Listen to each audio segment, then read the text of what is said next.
welcome into the first ever collaboration podcast of the Radioactive Papercuts Podcast and the Star Wars Stuff Podcast.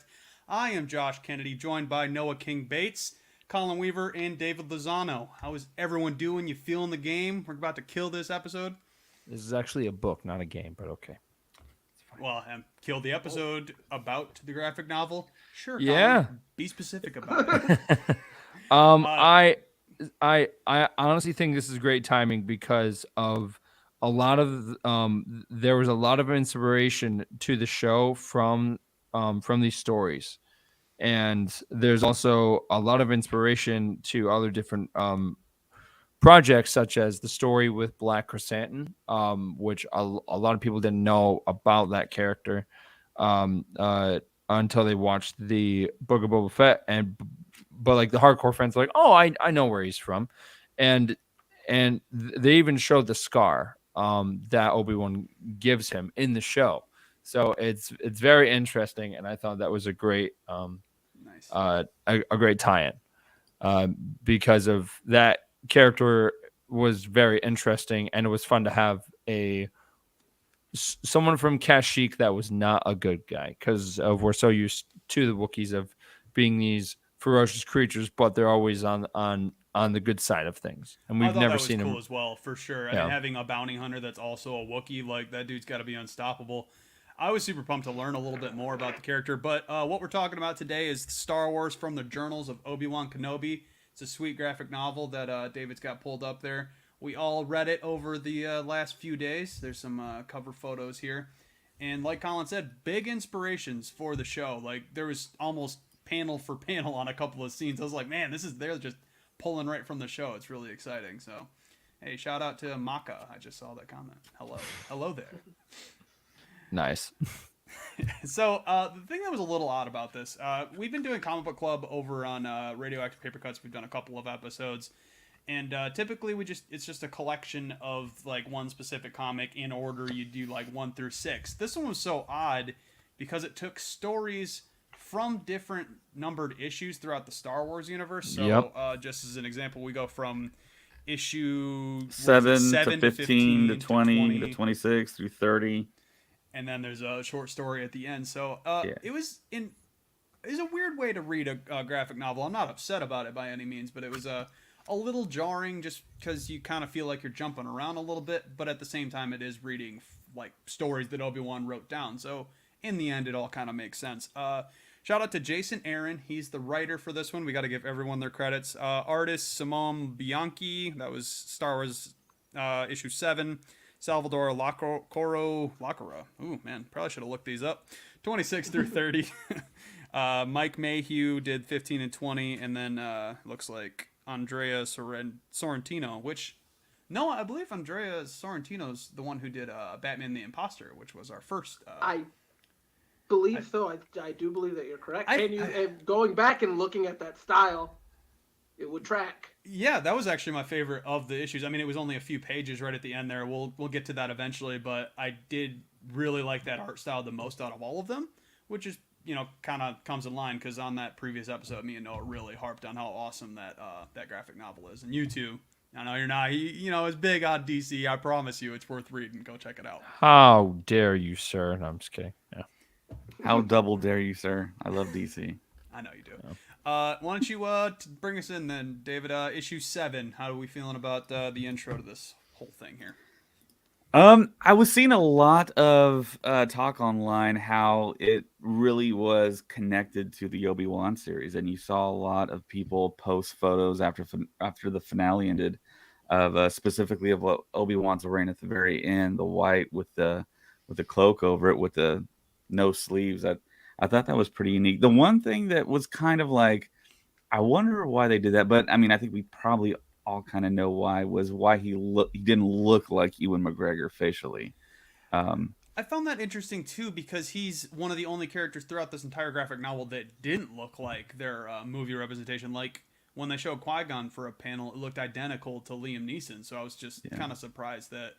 Inconsistent artists probably makes also Uncle Owen looked like Vincent D'Onofrio a couple times. That's true for sure.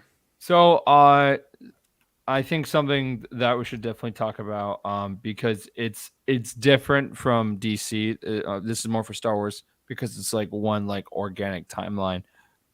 Is this canon? Like of all the stories that we see, like no, because I was gonna say because don't know if this is officially canon. That's probably more your territory. There are some things that happen in this novel where I was like, I don't think that lines up with the timeline. Because I would say some of it is they're treating this almost like a Legends type of novel. They're picking and pulling certain stuff from here, like the chrysanthemum stuff we mentioned. Yes. I think they really did build in the fact that he got that scar on his face from an encounter with Obi-Wan. They just haven't baked it totally in and given that explanation quite yet. Yeah. But you can definitely see a lot of inspiration from this in the Obi-Wan Kenobi show, which is awesome. I love that synergy. I love the connective tissue. This also kind of gives you... I'm sorry. No, go ahead. No, I was just going to say, I'm not as well baked in the Star Wars lore as you two, or maybe even as Josh, but it definitely had that, in a good way, that old man's tale, where you can tell bits of it are supposed to be true, but some parts you can tell there were exaggerated, or back in my day, or the story always starts off one way, but if he tells it enough times, it changes from one guy to 50 guys, and I think that's where... I feel like you're just reading my notes, really. I put a specific note on here. This seems like it's derivative of Old Man Logan, which came out prior to this comic book. It's also a Marvel story, and obviously Old Man Logan's not the first one to do it either. That's just the one that stays prominent in my head because they did such a good job over that whole graphic novel and setting up the Wastelanders universe. And that's kind of how it felt here, just the stories of Obi-Wan Kenobi, I guess, becoming older and truly becoming Ben Kenobi. Obviously, they're not different people, but you can kind of see there's a difference as he's getting older there.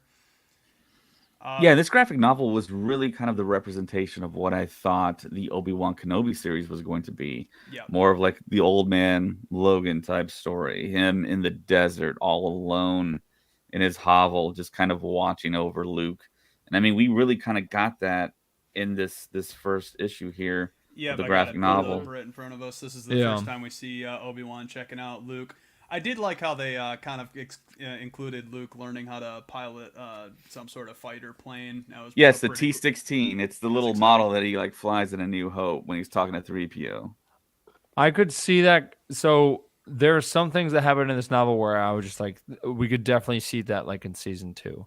I could see a lot of elements of this novel in that way because of, as much as people were like, and the actual people who wrote the show, where they were like, oh, hey, this is just going to be a one season and off. It's like there's that 20-year gap that they had to fill. And maybe they could do a couple of years after the events of the Obi-Wan Kenobi series, season 1. And now we're getting to where he's, like older, more wiser. He's been more connected to Qui-Gon, because at first, just like in the show, you don't see him really fully out communicating with Qui-Gon, like actually, having a conversation with him. You see him reaching out, but you don't see him actually connecting with him, and that's another tie-in that we see throughout the series. I guess we didn't preface it. I mean, it's your guys' show. Spoilers for the Kenobi show. Even though we're not technically talking about the show, we might be talking about some things that were inspired. I kind of figured like people would realize that we're talking about the Kenobi show because it just came out. Yeah. At this point, I mean, you're the finale, fired. I'm not getting paid, so at this point, with the finale airing Wednesday night, it's Sunday night. We're all good with spoilers. I mean, people that follow us know that we already spoke about them earlier on a previous podcast, so we're all good. Yeah. All right, let's kill the game then. Yeah. Obviously, there's just a lot of similarities between the show and the graphic novel that we just read. The art, I was kind of a fan of. I guess we already talked about it being a little bit inconsistent. There were definitely some art styles that I preferred over others throughout this graphic novel. That was another one that was a little bit jarring just by reading it. I mean, we just had someone comment on here that they're adding this to their buy list, and definitely don't back down from doing that because it's a truly great story. Something I wasn't expecting was the whole Yoda story. It felt like a bit of an Inception where it was Luke reading Obi-Wan's journal talking about Yoda. So it was a lot of like different depths there. It wasn't hard to follow, but it was interesting to have like that sort of perspective. So I actually read this story of the story of Yoda's Secret War a while back because I got the comic at, I think, at Grand Rapids Comic-Con. It was like 99 cents. So like, sure, I'll get it. And I remember reading it because when I got this novel and I started reading through it, I was like, I know this story. I've seen this before. And the whole art and consistency of where it jumps to different animations and everything, I think that's mainly happening, which I know this will probably sound dumb coming from me, but that it's made by different artists for every issue, so it's not the same artist every time. Yeah, no, we went off that off the top. It's fine. I'm not mad about it, but a couple other notes I put on issue 7 before we move on. Obviously, I think all of us want, if you guys broke it down individually, I know that's the way I did it. The Great Drought was a great way to get get Jabba's crew involved. It felt very much like Hulk's, like, like his brood from Old Man Logan, going to collect their taxes and beating up people that don't pay their stuff and stealing their water and things. So you could tell that there's some inspiration pulled from Old Man Logan. But I obviously it's one of Marvel's most popular ones, at least in recent years. So I can't knock them for getting involved with that at all. The Owen relationship was almost reflective of the show completely, because there was obviously this adversarial situation, and you guys want to expand on that a little bit? So this is something we definitely talked about on one of our past episodes from the season finale, because Owen and Obi-Wan had that understanding. Well, not it was the misunderstanding of where Obi-Wan wanted to train Luke at first, but then he slowly realized where he was like, oh, hey, I just want Yeah, can any of us blame Owen? He's like, yeah, No. You just trained Darth Vader, so let's chill with the being master here. Exactly. Yeah. But I always thought it was interesting because in the show it sounded like Aunt Beru was more on the fence of having Obi-Wan around, when Owen wanted nothing to do with Obi-Wan. And we see that definitely in this issue of where Obi-Wan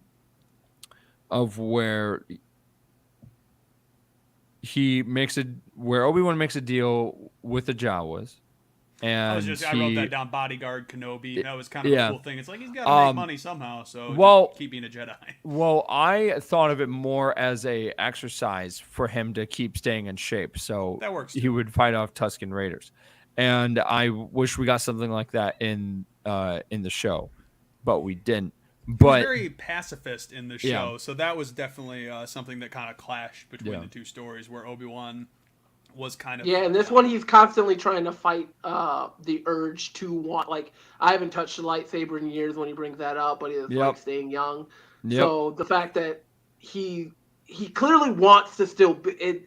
And this is early Hermit Ben... Right. It's like he still has that fight in him, and he hasn't completely lost it yet. It's almost like he doesn't want to pop his claws ever again. Sounds familiar. That was very... I mean, so in the show, it was the complete opposite, where he was like, no, I'm done with that. I want nothing to do with it. Like, you like saw him, like, maybe in the first episode of where he was just like, I want to step in, but I'm not going to. But then there's definitely moments where he's like, nope, I'm not stepping in.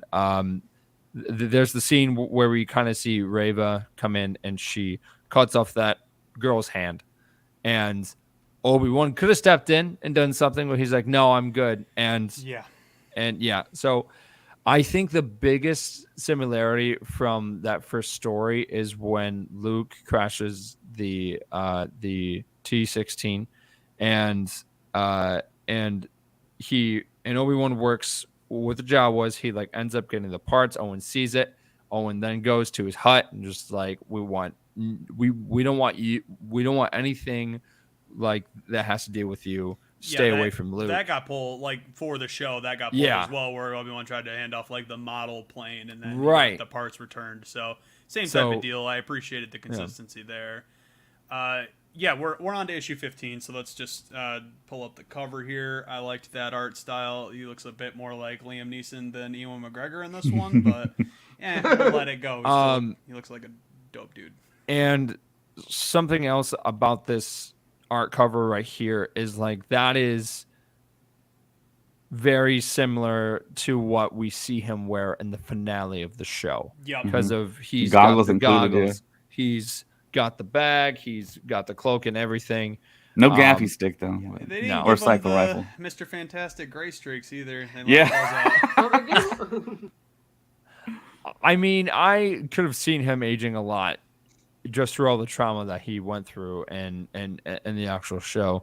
But I like how we saw more of the hopeful, not all the way to the Alec Guinness version of Obi-Wan yet. And you kind of see him kind of get there.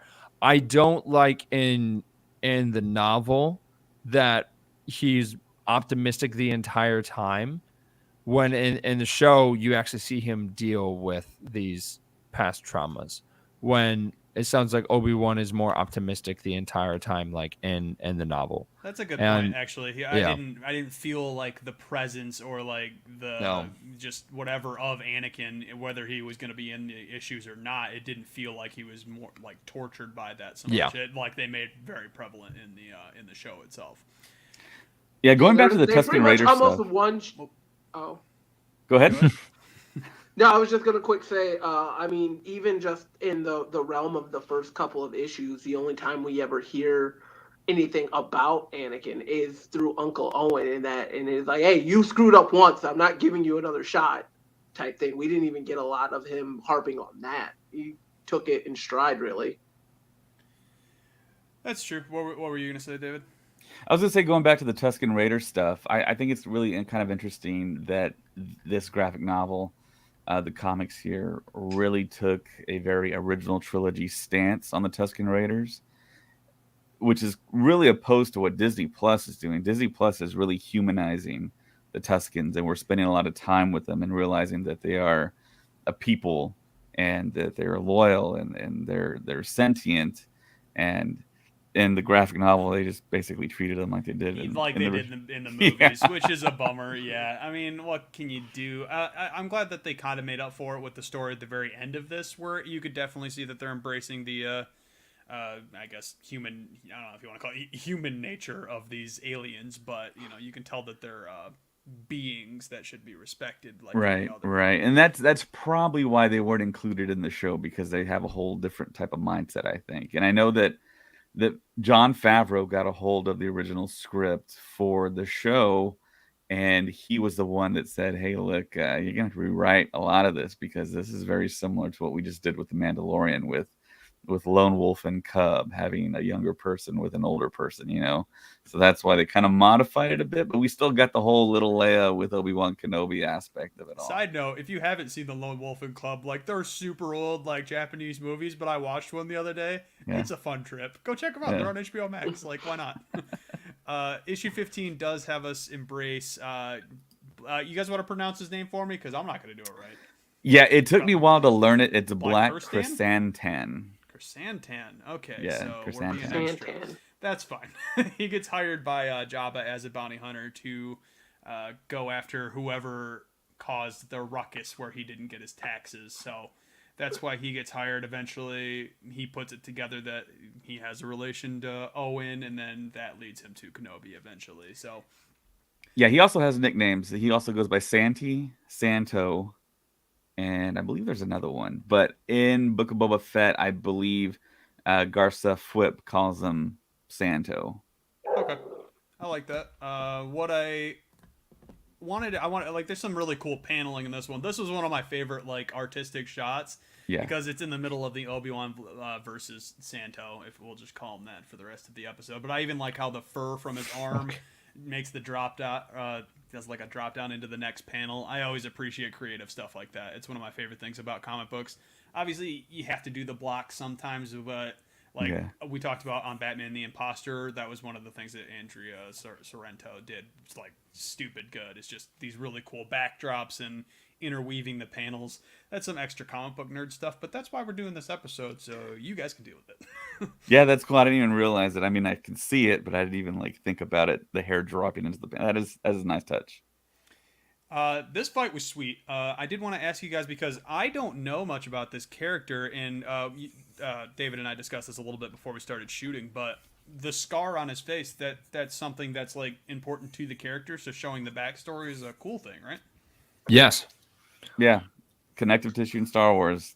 I love it, and I think it's a big part of what the fandom is kind of expecting now. And as soon as they introduced Black Chrysanthemum in the Book of Boba Fett, everyone's like, "Oh my gosh, let's go back to the comics because we know he's there, and we all know about the scar he got." And they show it in this graphic novel, and I do know say that it Santo explicitly that was tied to what Obi-Wan did to him, but I mean, we all kind of figure it's like, yeah, that's pretty blatant. That's the cool thing about being fans of things is like when you know the big backstory behind it. Yeah. Like just little Easter eggs are the best things about it. What were you saying, Noah?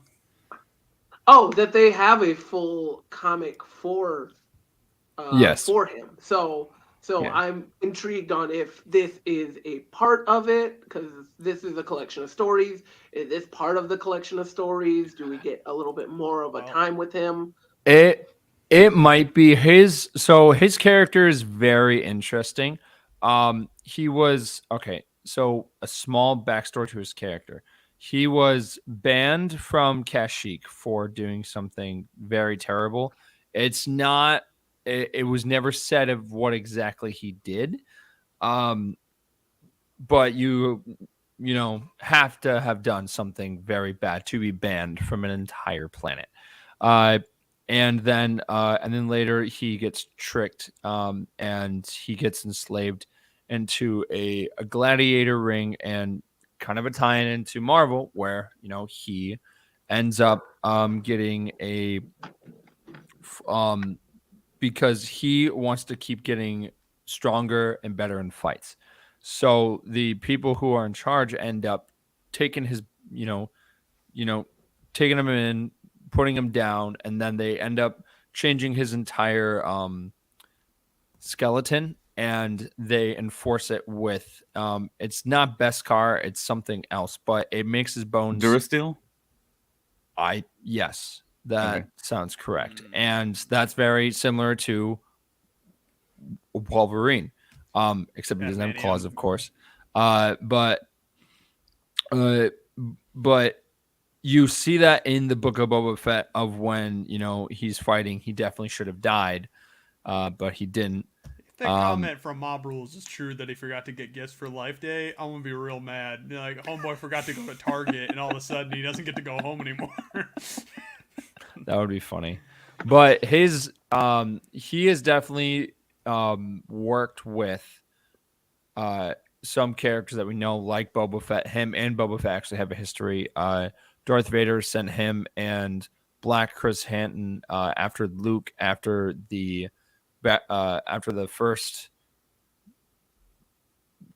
Death Star battle. Sorry, guys, tired.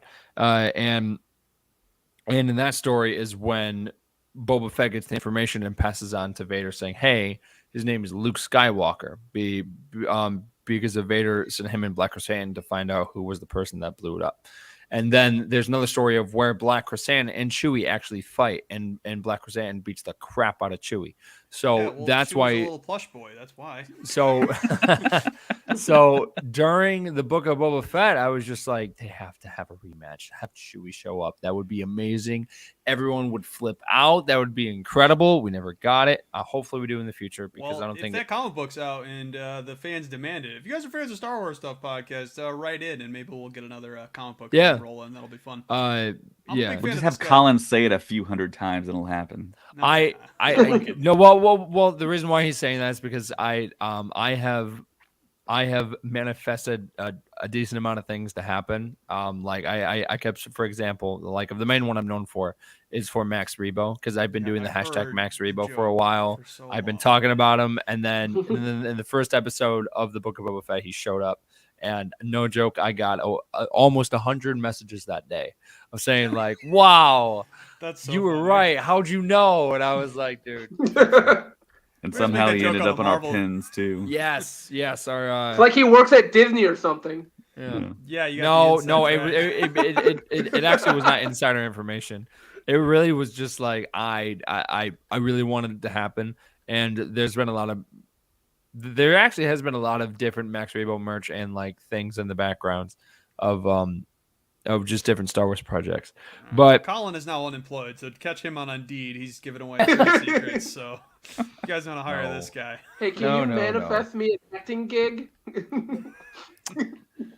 I can do my best. But Luke with the safe. That's what something I wanted to get to. Obviously, Santo here. He chucks glowing off of a cliff. Obi-Wan catches him with the Force, but then just gets his skull bashed in by that random electric stick or whatever he's got. But I'm glad Luke rolled up with the ship you were talking about and made the save. What do you call it? The Skyhopper, I think he called it? Yes. T-16 Skyhopper, yeah. So Black Chrysanthemum also has knuckle dusters. He has these brass knuckles with spikes. And they're electric too, and you can see them in the Book of Boba Fett. He's already a gorilla. Does he really need brass knuckles on top of it? He could punch a hole through my ribcage. What does he need that for? Whatever. Good just for him, that I extra little bit. You're telling me you don't want to see a gorilla with brass knuckles? I call bull. All right, you know what? That's fine. Moving on though, at the end of that issue, it ends in it was a fun adventure overall. The next issue, which is issue 26, things started to get off the rails a little bit for me, just because we're now doing, the Yoda story and the Luke story. Like we'd already had shots of Luke reading the story, the actual journals, but now we're going to, I don't know if you want to call it modern times or whatever timeline they're in. So we're doing a little bit of time jumping. Like Han and Leia are in these couple panels here, which I wasn't expecting to see them at all in this story. So, I mean, I'm not mad about it. Right. All right. So this is taking place shortly after the events of A New Hope. And you never actually see him wear his ceremony yellow jacket, except at the end of A New Hope. And they were planning on doing more action shots with it because they actually took some promotional pictures with Mark Hamill wearing it, but they never shot anything with it besides the end of episode 4. So there's a lot of stories that have him wearing that jacket, and this is one of those stories. And that's personally one of my favorite skins that I use in Star Wars Battlefront 2 when we do heroes versus villains. But yeah. It's cool, which Josh should start playing that again. I have played it a couple times. I don't play it that often. Come on, man. Yes, it is a fun game. I do like being Obi-Wan Kenobi and rolling up with the hello there and all that good stuff. Yep. Here's a shot from the comic of Luke reading the journal, and this is him solving the map to get to this other galaxy. Which this whole side storyline, kind of wild, but fun at the same time. Colin, did you say this is headcanon, that the whole Secret War Yoda thing, or? No. So I think we're treating this as some of the stories from a certain point of view. Exactly. I would say the same thing. Yeah. Okay. Because of it is someone telling us a story. Now, maybe some of the elements of it are true, but the actual story itself, like all together as exactly how the person is explaining it, it's probably not true. And that's actually something that Noah talked about, which was it started out as a couple of thugs, but then throughout the story, he changed it to like a bunch more. And that's what happens when you do storytelling, and it's not the actual like facts. It's just you want to exaggerate the story to make it more exciting. Yeah, I think maybe that's your what fans with that, because you guys love freaking canon. That's for sure. Me and Noah are about that DC Black Label. This story doesn't matter for anything. It's just awesome. Right. Nothing really matters.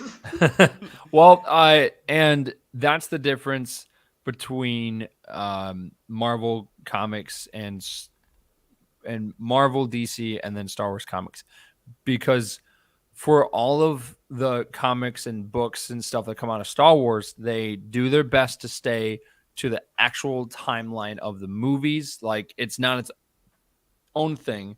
And there are old stories that are considered legends, which are no longer like, part of the actual movie timeline. And now everything going forward, all the new stuff are doing their best to connect to the movies. And I think that's the biggest difference with Marvel, because yes, there are some Marvel comics that that represent some of the stories that you do see that inspire some of the movies that some of the storylines in the comics that inspire stories in the MCU and the DC films, but those comics aren't directly connected to the movies. Well, yeah, it's the reverse. Yeah. Like Star Wars started out as movies and then became comic books when Marvel started as comic books and went to movies. Before we move on to this Yoda storyline, just wanted to show, I showed this one already, but really sweet paneling once again. Got to give them a shout out. The cool Tusken Raider got 2 different Bens going there, and then there's some more Obi-Wan versus Tusken Raider stuff. So like David said, that story was a little bit of an intrigue. Feels like they're kind of the enemy there. But we will get back to the Tusken Raiders before this episode's over. But we're moving on to issue 26. I will say before we jump that way, talking about the storylines, I do really commemorate and truly appreciate Star Wars for doing that. It takes a lot to have so many people write stories, but still make it connect. Because with DC and Marvel, you do get like, I'll just make mine in a different universe. And that chips away at not the integrity, but the overall world that you've built. Yeah, Marvel's going that route in the movies. Like on the Marvel Stuff podcast, we talked about the new Doctor Strange movie and the whole the Illuminati and how their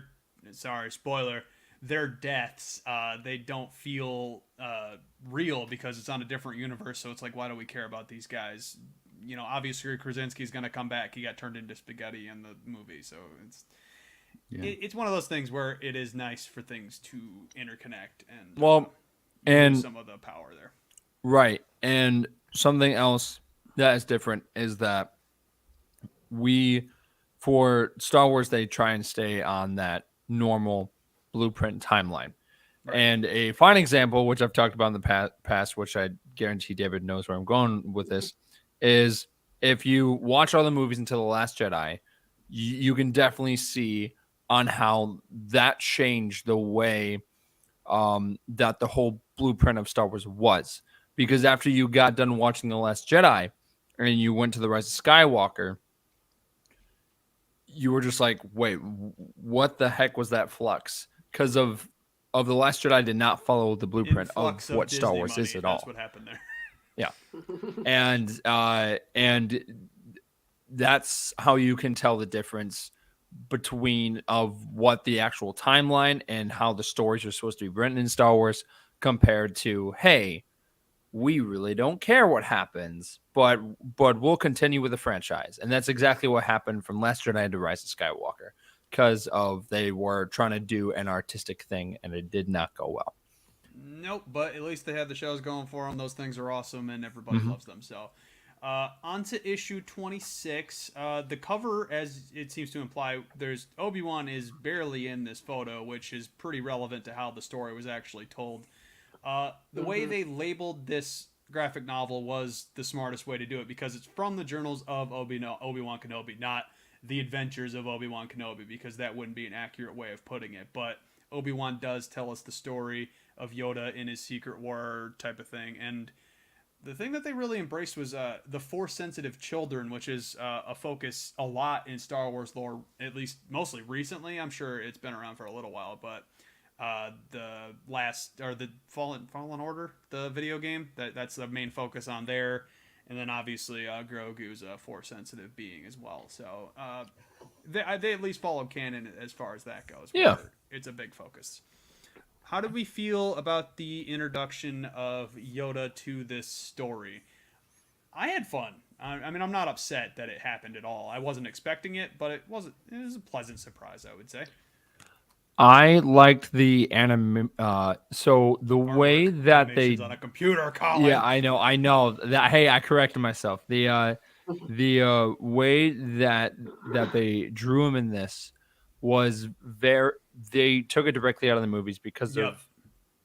There are definitely shots where you're just like, oh hey, that's very similar to what they did in Attack of the Clones, and then there's one shot where he is talking to Qui-Gon, and he's looking up, and that's definitely like the puppet look from the Phantom Menace, and I was like, that's a cool tie-in.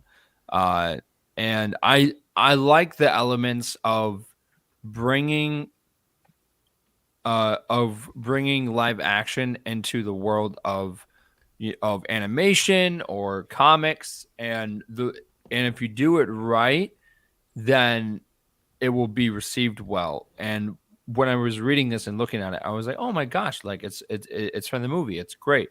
When if you look back and you're seeing Obi-Wan through the first story in the novel, it doesn't look like Ewan McGregor. But it's Obi-Wan, but it's just like yeah. His is a little bit like different because obviously they use the same puppet for Yoda, like for the original trilogy and then Episode 1. I mean, not the exact same puppet, but the same style. And it was a change of casting, so you kind of have to write some sort of transition between one to the other to make things make sense. So some of the artwork is definitely forgivable because it doesn't need to be exact. It didn't like take me out of the whole graphic novel. It was still a good story. I was like, okay, this is Obi-Wan, not necessarily Ewan McGregor. It's fine. Move forward. I realized I can't read Yoda for too long. It gives me a headache. Oh my god, I know. I felt like I was having a stroke while trying to read a couple of these pages. I was like, ugh, I need to go to bed. How do you think? Tomorrow. How do you think Tom Kane and Frank Oz felt like throughout like filming and recording all these episodes for these different shows and movies? Like, yes, I do. Pizza, I must have. I mean, I must have a pizza. I mean, guys, like Ninja Turtles, but I see where you're going. Yeah, I could definitely see that as a challenge.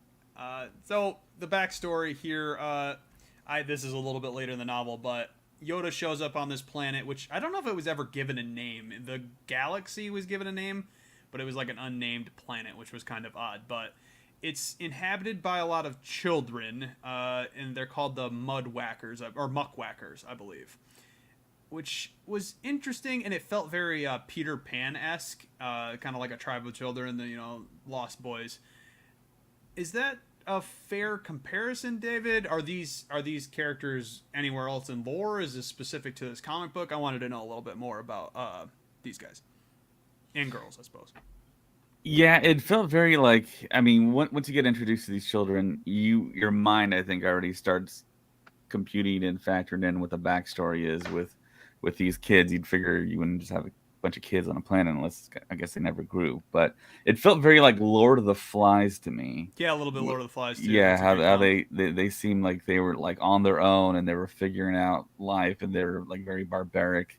And I thought it was interesting. And to go into like this Yoda story, it was funny because that previous picture you had up, you can see that the pirates are laughing at the Jedi that shows up, and then that whole picture, that's an entire page. So when my eyes went from that page to that page, I just like laughed out loud because it was Yoda. Because I mean, we all know what Yoda's capable of in his power, and we just knew it was going to be a fun ride. They're going to learn. That's that's really what you need to know. Is that's a good summation right there. I liked it though. Yeah, I mean Yoda obviously showing that he's like the baddest dude in the galaxy. I respected that entirely because sometimes he feels a little like underpowered throughout the movies. I mean, obviously he was a puppet a couple times. It's kind of hard to make him seem like super intimidating and one of the greatest Jedi of all time. Clearly he is, and this story really just backs that up, I would say. Yeah, definitely. I would love to see more adventures with Yoda, what he was doing during all that time. I mean, he lived for hundreds of years. Why is he not one of these guys? Like, I don't know. I mean, you guys are further into the Star Wars lore than I am, but he has some screen time in the movies, but it's obviously the Skywalker saga, so he's not the focus. Kenobi's got his own show. You got Mandalorian, the Book of Boba Fett. Is there any chance we're going to get some sort of Yoda show? Because I'd be pumped. I mean, there's a lot of fertile ground there to really kind of discover and mine all the stories that we can possibly see. Or is it just going to be taken over by Grogu because he's the new hotness? And well, I mean, I think Grogu's popularity adds to a possible Yoda or something or other. Because in the very beginning, when they announced that they're going to do shows and movies with this new Disney acquisition, there was a lot of rumors about a Yoda film, a Yoda series. So that's really kind of died down. But I mean, just this comic alone, it shows what the potential is. And like I said, with the popularity of Baby Yoda, and of course, they made a puppet. They made a brand new puppet with sustainable materials for The Last Jedi because the older puppet, it disintegrated. But I mean, I guess my question then with that is, and don't get me wrong, Yoda's one of my favorite characters. Isn't what makes Yoda really interesting is the mystery behind his past? Do we want to give that away?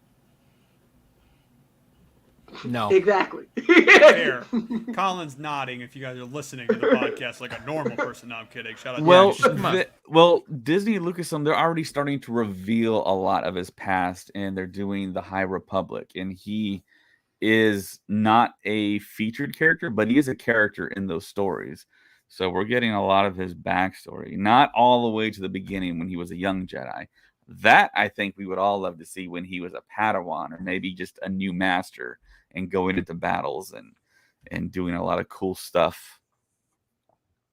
I remember George being like, Harrison or Lucas? Of George Lucas of actually making a deal of saying like, hey, here's Star Wars and everything, but I have some conditions, and I believe one of the conditions was that they wouldn't touch Yoda, of his past or anything like that, because that's what made Yoda so interesting and so mysterious. Was you didn't know what planet he was from. You did not know what his species was called. And then, because we didn't know much about him, it was interesting because of how wise he was.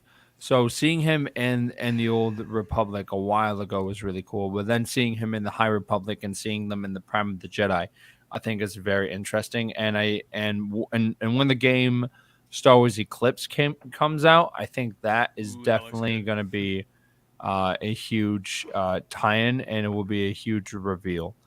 And I think anything with Yoda and his past is interesting, as long as we don't explore exactly where he's from and what his species is called. Well, because as great as that would be for us, I think that would kind of take away of the mystery out of it and the fun out of the mystery. Clearly, I'm one of the Marvel guys here, so I just bring it back to Wolverine, where like his whole intrigue at the beginning was he didn't have a memory, but obviously that's been exploited to the maximum level because he's such a popular character and he's maintained that popularity. So I don't see a harm in adventuring through that for Yoda. It's not like people liked Wolverine less when you found out that he had this sort of past and he had this adventure in Japan. And, Japan's one of his most epic adventures, so we could really kind of do that type of thing with Yoda. Like, when was he a Padawan? Was the Jedi Council around back then? How did he make his way up to those things? Was he part of the original? All those things that you can kind of really explore. But I throw to you then the exact opposite, which is Gambit, who his backstory has never been told, and he's still just as interesting, if not more, because you want to know, but you can't. That's fair. Gambit doesn't have, 7 or 8 movies, though. So at the same time, it's like, yeah, the character's awesome. He's one of my favorite X-Men. But if we explored his past, would people really connect to the character more? I guess it's a little bit of a gamble. In Star Wars, it has no shortage of interesting characters. I feel like Yoda gets the short end of the stick. No pun intended, because he's a small boy. It has a stick. I think we are getting more of that reveal, like of who Yoda was and everything, but I think we're getting it through the character Grogu. I think that that with us having that story of Grogu and learning more about his past and everything is kind of living that dream through, like, kind of the same dream of us learning more about Yoda, but through Grogu, because, you know, for a while people were like, oh, it's baby Yoda. And it was like, okay, so now we're kind of steering clear, because there were definitely people that were just like, I want to know the whole backstory behind Yoda. And Star Wars fans are very, very picky on certain things, and that was one thing where, like, well, actually, David, I'm not sure if we really ever talked about that, but how would you feel? Channing Tatum's Gambit. Yeah, exactly. You know, I remember that happened, but David, how would you feel if they did explore the actual background of Yoda, and they were just like, all right, so he's from this planet, his species is this, and they ended up doing it in a natural way where, like, it didn't sound forced. It fit into, like, the story. How would you feel about that? I think George Lucas would be very upset about it. Well, I mean, it's funny you bring that up about George Lucas and not wanting to reveal that when he wanted to reveal everything about the Force in his sequel trilogy that Disney denied him to work on, and they basically did their own thing because he wanted to explain the Force on a microbial level in the sequel trilogy, which is like really kind of a deep dive into explaining how the Force works, which would have been super interesting to see. But like you say, if we do eventually get an explanation of Yoda's species and his ultimate fully complete backstory, where he's from, what he did, how he became so wise, like you say, if they did it well, I'm all for it. I just hope what they come up with is a great story, makes sense. I just hope that they do it well if it's ever completed, which, I mean, if time keeps on going, I think we're eventually going to get something. And there was rumors back when I believe they shot The Empire Strikes Back, they had some names written down for what Yoda's species was. But it was just kind of like side notes and stuff, and like kind of like brainstorming and stuff. But ooh. Here's a trivia fact. What was one of the names that was supposed to be like Yoda's full name? I believe it was like I know you know. Oh, you will. Okay. Well, I thought you were asking me too, Colin. No. Well, I any Star Wars trivia question that I'm going to ask, it's not for you because I know you have the answer. So you are out of that. But you are correct. His one of his original names was, his full name was supposed to be Minch Yoda. And I thought it was Yoda Thin, but I guess I was wrong there. And he was supposed to kind of look like a wizard. He was like, you know, he like had his cane, of course, but he had like this blue hat and everything, and that stuff always interested me. But I think if they explore the history of Yoda, I think it would kind of take the mystery away of the character. And I really hope. Sidetracked here. We're still talking about this comic book. Hey, you are. Hey, this is all about Yoda. We are collabing, all right? It's called Star Wars stuff. I believe you, Colin. We got 5 more issues to get through, though. Come on, man. All right. Yes, I respect that. I can totally understand that you don't want to. It feels like just bad to do that type of thing. So sacrilege to explore Yoda's background. So we'll see how it turns out. Episode 27, Yoda, you know, he runs into the Muckwackers, and then he... What a name. I know. Yeah, I was going to say, I know it's not derogatory, but I feel like we're going to get banned somewhere if I say that. Flag. If you want to know more about COVID-19, see these... No! Oh, you said it. See, guys, that's the new variant. My bad. Anyway, it's a bunch Just of cut children. that part off. No joke. We've had the past like 3 episodes have that COVID label. Oh, for real? That's so funny. Yes, because one of you has to say it. Jeez, man, here. stop. Well, I'm excited to finally get one of those on one of my podcast episodes. I'm super excited because I need to learn more about this. I can't find the link anywhere. Anyway, back to this stinking story. The Muckwackers are the children, and then they're going against the Rock Hawkers, I think is what they were called. And they're the guys that live in the mountain under the sun. A lot of these weird names. We're going to completely ignore the tied-up dog guy. I don't even know why he was relevant to the story at all, because he ended up just jumping off a cliff. Spoiler to the comic book. That guy sucks. We're just going to leave him alone. Josh was really mad. That's such a dumb side note. I hated it so much. I'm like, oh, good. This guy's just going to jump off a cliff. Why didn't you just have him kill himself in the first place? Whatever. It's Muckwacker versus the Rock Hawkers. Yoda goes in. The Rock Hawkers are not feeling Yoda, and that's kind of evident here in this panel. Yoda's taking them on. This mountain is made of this. I guess it's kind of a crystal, kind of a rock, kind of a gemstone situation. I don't know what you want to call it, but is this canon at all, or is this something they made up just for this fun comic book? Have you guys heard about mountain men giving children the power of the Force, kind of? Anything like that? Not in Star Wars, but it had a lot of like Hobbit undertones. Yes, precious. So Yoda somehow he wasn't expecting them to have these Force rocks. That's what we're gonna call them, and he gets knocked out, put on Force chains, which magically disappear later in the comic book. I'm not upset about it. Continuity.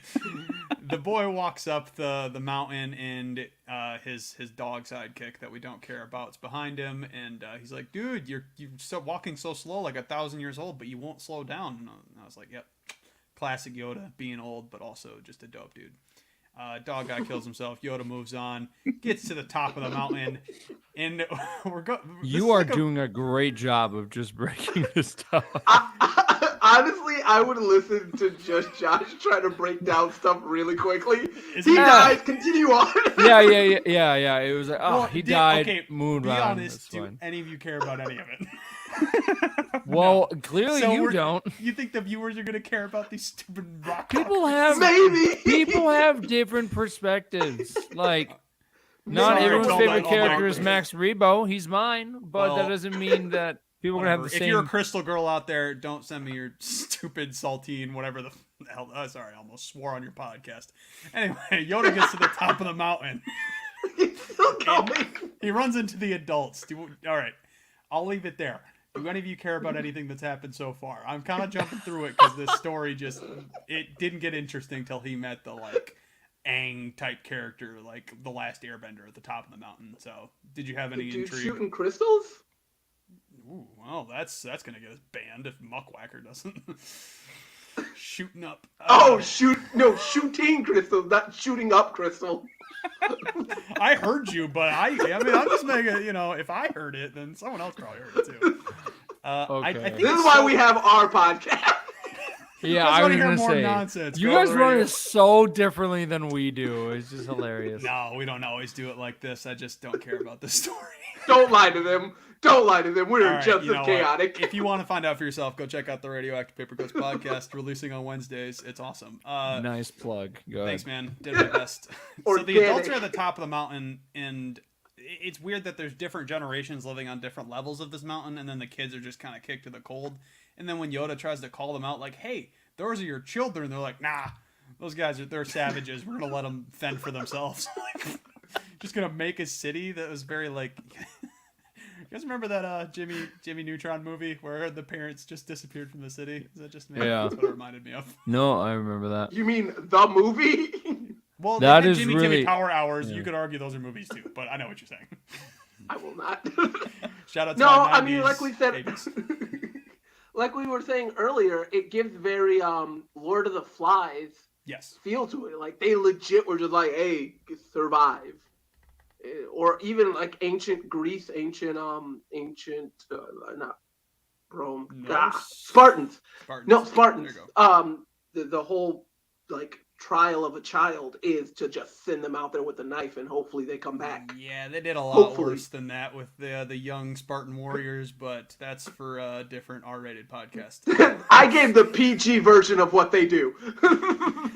They send them out to the woods, hope they come back. So the adults kind of like they're only in this story to make themselves look like terrible parents because that's the end of their relevance right there. They just kind of pass Yoda on to the top of the mountain to where he can get to Aang, the Last Airbender / Garo, the spiral forehead kid. And that is where the story started getting interesting again, I think. How did you guys feel about that character, Garo? Because he's clearly very important for the rest of the novel. Yeah, I thought that was cool. They brought him back. I think once you start reading a lot of these stories and kind of know about storytelling, you figure you're gonna have a character like this come back and have more of a significance. And I like the whole kind of concept of the story about Yoda going to this planet and encountering these blue force crystals that end up being what they end up being. And I was thinking at first, okay, is this like a kyber crystal type situation, or is it a variant of the kyber crystal? But it's interesting how they kind of spun that whole kyber crystal motif that Star Wars has. Well, Noah's got me thinking, like, what if this was like some Breaking Bad type of thing, and that was actually like Star Wars is Crystal Up, but we won't go into that. I'm a big fan of Garo. He seems cool. At first, it's weird because he's like a pacifist, and he's the guy that knows the mountain really well and how to manipulate the rocks and stuff. And I did like how Yoda became the Padawan in this story, and he was the master. I was like, that's kind of a cool way to acknowledge that Yoda is always trying to learn. He doesn't think he's the greatest Jedi of all time. He just happens to be one of the greatest, and he's always there to learn. Did you guys like that kind of a change of role for him? Yeah, that was really cool. How he was a learner and he had a master. He assigned that guy as his master to teach him, and he asked to be taught. I thought that was a pretty powerful moment, and it also made me kind of wonder. Okay, so in the Star Wars universe, we've only encountered something that's called the Force. Are there other systems or galaxies, planets where there's a civilization that calls the Force something else, and maybe there's something else other than the Force that hasn't been discovered from all the characters that we all know and love? That possibility's kind of out there. I like that. That's a good way to put it. Like having different words to identify the same thing. That's kind of an interesting way to think about it. And then obviously it's I don't know if it's even foreshadowing, but they're like, yeah, the Tusken Raiders have 47 different words for sand. So yeah, I saw that too. I like that. Yeah. Yeah. So Yoda goes through the training with Garo, which is pictured here as a young boy by the fire, and he's kind of Yoda gives him food, which is moss off of a rock to kind of help him survive. So they kind of have that relationship rapport there. And the training ends up revealing the heart of the mountain. Were you guys expecting it to be a literal heart, or was that something that just kind of threw you for a loop? Once I saw that, I was like, okay, I think I know where we're going now. But yeah, I didn't expect an actual anatomically correct looking heart. Yeah, why does it look so human? The guy's a mountain. Whatever, it's fun. Interesting part of it, clearly the heart of the mountain equals the giant, which I pictured here. Kind of a cool villain. I could see maybe the Star Wars game treating it like a God of War situation where you're facing like Ares, like an oversized villain or something like that. That could be kind of fun to take on in like the Fallen Order sequel. So, you know, if you guys want to write that down and just shoot me a check, I'd be pumped about it. But I mean, it looks like Lithos, the rock titan from Hercules. Oh yeah. Yeah. I think it's funny that that they had Yoda, like one of the shortest people like ever, compared to this giant, like this like giant, this titan, as Noah said. And I think that just kind of shows you that it doesn't matter how tall or small you are, you can just be as powerful as anyone with like being the average height, because Yoda is so strong with the Force and nothing can really stop him. He has fought so many people, you know, he like maybe have lost the battle, but he really never lost the war, in my opinion. Yeah, you're giving 4 foot tall middle schoolers unrealistic hopes of getting an idea, Colin. And I love how they refer to leave David him. and Goliath alone. I love how they refer to him several times as some like mud freaky frog. little frog. They keep Yeah. calling him a mud frog, which is very Mud funny. frog. That's a mud frog looking in here. Yeah, so this was kind of that was the main focus of issue 28, which I have the cover pictured here. I think this one might be one of my favorite covers. I like how it has the play with 3 characters, and then it's got the Tatooine 2 suns on the side, and then Yoda going through the cave. It's very cool, so shout out to that artist, which I don't have pulled up anymore, but they did a great job. Garo is brought back into the picture when we jump to Ben's perspective again, which is interesting. I did like how Garo was a consistent thread through all 3 stories. It was a cool way to like age him up from a child to an adult to a very old man, and Luke meets him at a different point. Yeah, the artist was Salvador Larroca. Thank you. And the color artist was Edgar Delgado. Yep, good stuff right there. So that's kind of the end of issue 28. We get to see that there's a heart of a mountain. Hey, from Cali, first time watching live stream. Oh man, you picked a good one, bud. You're going to say all these Star Wars slurs. I mean, I've really never heard anyone say bud, but okay. I meant the Muckwacker. That's what The he was going for. Bushwhackers. Well, you don't need to say the real one, David. Yeah, David. What is that? The Bushwhackers from wrestling. Okay. I almost made That's what I was Mud thinking. frog. I straight up almost made a WWE joke a minute ago, and I was like, nah, that's too niche. But now I know I can, so watch out. So we got Hornswoggle. He's fighting the giant. Gets hornswoggled. All right, that made 3 people laugh, and 2 of them are on the podcast. So Okay. Yes. right on. Chaos. Embrace the chaos. Hey, shout out to you. We're doing our best out here. So issue 29, Yoda's really he's gonna take on this mountain man. I didn't like how Garo betrays our boy Yoda. That was very disappointing. So that was kind of a character jump. How did you guys feel about? Did it feel like it should have happened? It felt like one of those things where it didn't make sense to me. Like he was clearly left for dead by his tribe, and that's kind of should have been left. Yoda just fed a moth. What are you gonna do? Yeah, fair enough. Garo betrays Yoda after training. That sucks. Mountain Man's revived, and now we got Yoda trying to take on this Mountain Man being controlled by the Rock Hawkers. Cool. It kind of felt like what is the thing in Power Rangers? Whatever the stupid thing is. Whatever. We're going with Autobots because they might as well make another stupid reference. It's cool though. I liked how Yoda got to show off how powerful he truly is by using the Force to take on the giant. Good stuff. Very David and Goliath, like David said. How'd you guys feel about this whole battle here? Because it showed that Yoda's like OP. Yeah, I love the whole juxtaposition of size, having tiny Yoda, like Colin said, one of the smallest characters, one of the most powerful, and then up against this huge giant. I mean, that's classic storytelling. It's biblical, like Noah pointed out. Yeah. So this whole battle happens. Yoda kind of shows that he's the man, and we jump back to Luke's timeline, and I love how he went to the planet while reading through the journal instead of reading through the whole journal. It's like He's God, flying that's so and Luke reading Skywalker. simultaneously. That was very funny. He shows up on the planet. This was and pre-text while driving. he's got a droid doing the thing. It's essentially like having an outer space Tesla. It's fine. Yeah. So Luke is told about Yoda's hold on the mountain, and Garo ends up attacking Luke in this future timeline. Garo's a much older person now. He's got a very obvious control of I don't know if you want to say he has the Force, kind of, right? I mean, it might as well be. Yeah, it really made me think maybe there's like a different thing out there, entity that's aside from the Force, and he's maybe kind of tapping into. I mean, I started thinking about other possibilities. It's interesting. Yeah, it's cool stuff. I mean, I love trying to learn more. I'll show. I mean, this shows the little duel there. This was another cool cover art for issue 30. And this is where we really hop in, and the story kind of all ties together because it did feel kind of inconsistent, like we talked about. This is covering Noah's face now that Colin's gone, so I'll take that off for you, bud.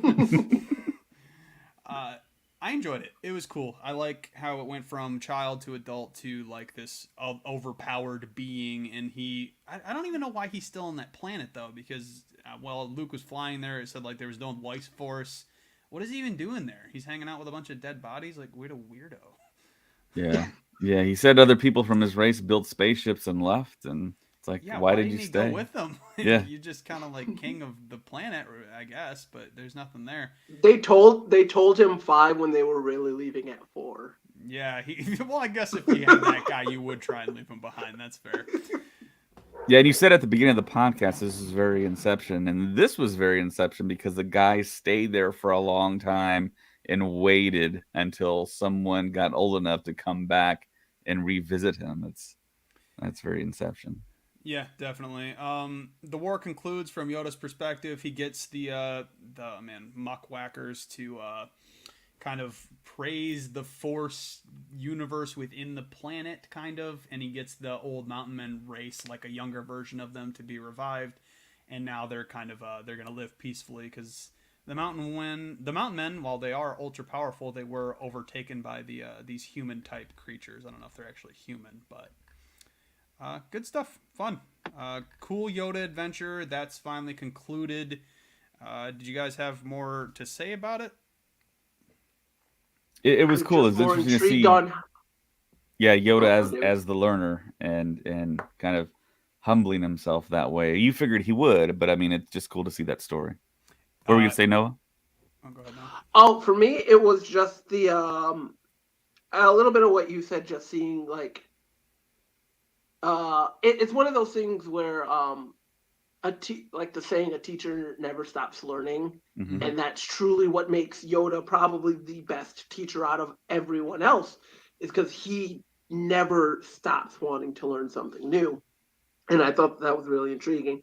But a weird thing was, how did these little humans destroy these giant mountain people? I was thinking the same thing. Like, it didn't look like the population was that dense. I don't know how they took on Mountain Men, especially when the Mountain Men had the use of the Force. But, I mean, insurrections happen throughout history, so I guess it's not impossible. Shadow of the Colossus, they were just like, hey, if we can find that weird glowy spot on their back, the thing I appreciate, take them out.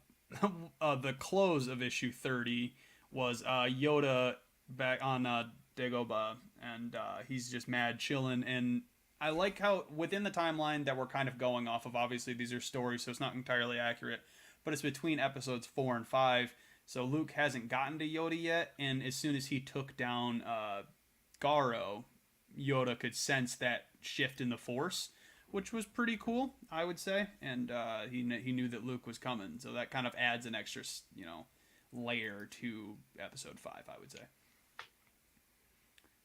Anything else to say on this Yoda adventure? Because we can go on to the final issue, which is The Sand Will Provide, which was the one that was drawn by the artist that I really like. Yeah. Okay. Like I said, The Sand Will Provide. This is kind of a interesting story because it's more of Obi-Wan. This seems like it was more towards like the series, He's being a little bit of a pacifist, but he's still... It feels like the transition between like him trying to be the all-powerful Jedi to him being Hermit Ben. But he's not afraid to step in when he can. We get to humanize the Tusken Raiders a little bit. There's a young child trying to just get some water, and it talks about like how hard it is to live on Tatooine, which most of the Star Wars universe takes place on. So we gotta appreciate just anything that gives it a little bit of what the life is like there. Do you guys enjoy this little tidbit? I think it was only like 4 or 5 pages. Yeah, I really like the story. I really like the art. Like you say, the artist is pretty good. He's a beast. Just the deep oranges and the different. Yeah, and that's one of his signature things, as you can see, like in how the background actually is an image itself, not just the panels. That's something he did throughout Batman the Imposter, which was our first episode of Comic Book Club. If you guys want to check that out. Nice. It shows like this cool backdrop that kind of incorporates into the story itself, and I just really appreciate that type of artwork. Yeah, it looks really nice. Story. I really like the way that they bookmarked his story. Well, Ben's, I guess, journey, with the first part taking part on Tatooine and the final 3 pages also taking part on Tatooine. I thought it was a really nice bookmark of his journals. Yeah, because it almost felt like you didn't need the Yoda stories, but I mean, technically these were entries into Ben Kenobi's journal, so I like how they embraced it. It's cool that they turned it into a graphic novel while there was some inconsistency because of artists and what story they were probably trying to tell in the overall timeline of these comic books. Like the stories were solid, and I can't complain about that at all. Yeah, I really liked this panel how they highlighted the blaster bolts going through the Tuscans. That was interesting. Yes. Yeah, no, he went brutal on those ones. I believe that artist started in horror, and he kind of made his way into more of the superhero Star Wars type universes. So appreciate Makes sense. that a lot. Yeah. And, yeah, I mean, Imposters had a very serial killer type thing to it. There was a literal serial killer in that story, so. Well, yeah, if you want to get technical, I guess. The other note I put obviously shows the mistreatment of Tusken Raiders, contrary to the typical story of them just being the worst people in the Star Wars universe. So you got to appreciate that. Old Ben steps in and he evens the scales because the sand needs help sometimes. I thought that was a weird phrase, but that's what he says. Because the sand provides. That's what he says throughout the whole story. And then it's like sometimes even the sand needs assists, which feels like, vaguely, I don't know, anti-religion. I don't know what he was going for there. Anti-religion. This is the final panel, and this showed the full transition from Ewan McGregor to Alec Guinness. Kind of. I mean, it shows him with a great beard, so... great graphic novel. So clearly he's old now. I had a fun time. David, we always rank these out of 10s. I would love to know what you have to say about this one. We're going to make it 10 lightsabers. Why not? Kenobi lightsabers. That's better. Or Muckwackers. If we're doing a whole lightsaber... out of Muckwackers. How many Muckwackers do you rate this? I'll do 7.8 Muckwackers. All right, David's canceled. No, I was thinking more of a 7.5, so we're right along in the same range. How you feeling, Noah? Yeah, I was gonna give mine a bit lower. Mine's about 6.5 mud frogs, but that's because coward. Mine is because as much as the Yoda story was intriguing and it was a journal from Ben, there's so many more Kenobi stories I would have much rather heard than one about another person. I mean, I'm not gonna argue with anyone that like clearly the series is the way to get the really cool, high profile, high octane. You got a huge budget show, it's a fantastic show. So obviously you're listening to this podcast, so you've already seen it, but go watch it again because I told you to, and then read this comic book because it's great. David, closing thoughts on our good old comic book club. I really like the fact that you brought this to my attention because otherwise I probably would have never discovered it. And I mean, I like comic books. I just haven't really had the time to try and keep up with. We got him on the line. Gotcha. Reel him in. Yeah, I haven't had time to keep up with certain comic book runs. I know we started on the podcast, but everything that we're doing just gets super time consuming. The way Noah and I do it on Papercuts is once a month we pick a graphic novel, depending which one we want to read that month. So, yeah, if you guys were a fan of this over here on the Star Wars Stuff Podcast, we'd love to collaborate it again. I mean, this was super fun. We went off the rails. I had a just great time. Papercuts comes out on Wednesdays. Right now we're reviewing The Boys. And then, obviously, our sister stuff, the sister podcast Marvel Stuff comes out on Mondays or sister Wednesdays. Stuff Marvel. Yep, we got Thor week coming up. That's going to be fun. 5 episodes. Not this coming up week, but the following week. So check that out as well. David, what you got? Yeah. I mean, Josh. I think you're a fantastic podcaster. Thank you for inviting me on. I know it's the Star Wars Stuff Podcast, but this is pretty much your show, and you do a great job. And of course, Marvel Stuff Podcast. We all love Marvel, I think, on the Star Wars side of the house. So it's cool that we have friends that do a Marvel podcast. So anytime we need to catch up, find out what's going on. I know we've been super busy with Star Wars. We just listen to Marvel stuff and we kind of get up to speed. So thank you for that. Of course, yes. Noah, always fun having you. My partner in crime over on Papercuts, always killing the game. To the audience out there, thank you for listening in. Hope you had fun. If you want us back, let us know. If you don't, also let David know, and then we'll just never see you guys again, and that's okay too. Lies, I will show up more. I have the password now, so I'm just gonna jump in random streams. So it's gonna happen. All right, thanks for listening, guys. All right, everyone. May the force be with you. Live long and prosper. No, that's the other one. Sorry, blasphemy. No, may the force be with you. Love you guys. Always. Have a good one.